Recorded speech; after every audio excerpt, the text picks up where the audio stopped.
we get in our spiritual groups and we bring to spirituality what we had in the first grade, you know.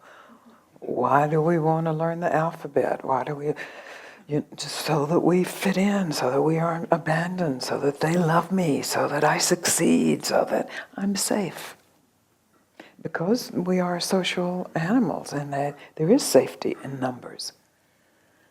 And we do better if we hunt as a group. So it's hardwired in there. It's not something you're responsible for. It comes with the life form, with the body. And it takes many, many forms. Sometimes aggressive forms, sometimes passive-aggressive forms, sometimes seductive forms, sometimes succeeding forms. But it's all based on this very basic drive, animal drive, life form drive to be safe. And that's the business as usual.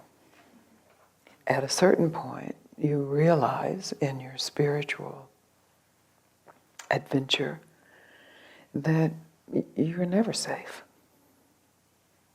You can't be safe. Or maybe you realize that by the third grade, or you realize that when you're an adolescent, or when your first marriage falls apart, or when... But at a certain point, there's a maturity to recognize no matter how I do it right, it's never right enough for real safety, because it doesn't exist. Relatively it exists, but it doesn't exist finally, and we are always just out of our consciousness, subconsciously aware of that finality. So we bring it into consciousness. I want to be safe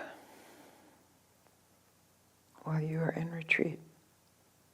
And in retreat there is the opportunity to not do the business as usual of trying to get safety.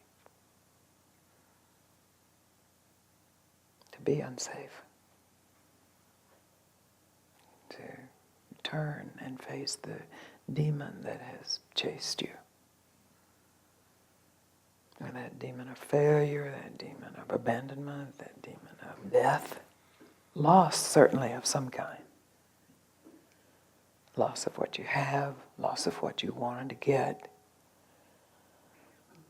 loss of what they should have given you, loss of what the ability to work harder to get more. It's all about safety. It's all about fear. That's the basic thing in all life forms. That's Ramana lying on the floor, going into rigor mortis, facing death. Not because he heard somewhere if you face death you'll be enlightened and happy. Just because he was terrified of death. And he had just experienced a death in his family. And so he met it. And that's the opportunity of retreat. But since I've said this for years and years and years now, it becomes like a catechism. Okay, I have to meet death. All right, I have to meet unsafety. So the challenge is to be fresh with yourself. Just as you were, Puna, you actually told the truth. Of course, we all would love to experience love all the time. We'd love to rest. We can't rest because something could get us if we rest. Of course, that's true. You know, that's when something gets you.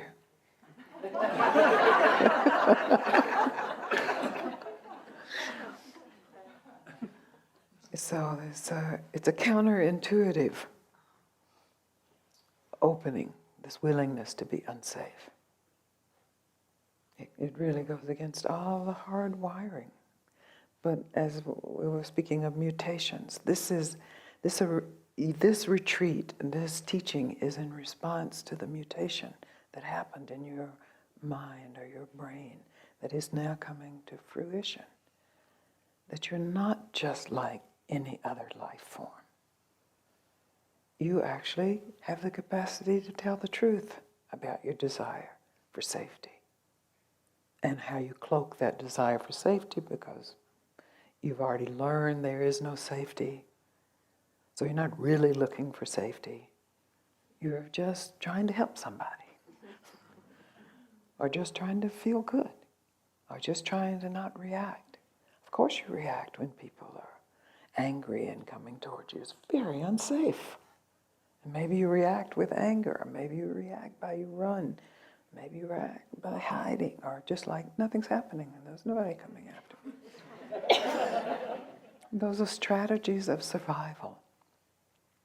There's nothing wrong with any of them. They all have a place. They are strategies of survival. And we've learned them. Good, you've survived. You had to learn many strategies of survival to survive. But now what? What do you want? This is what brings us here.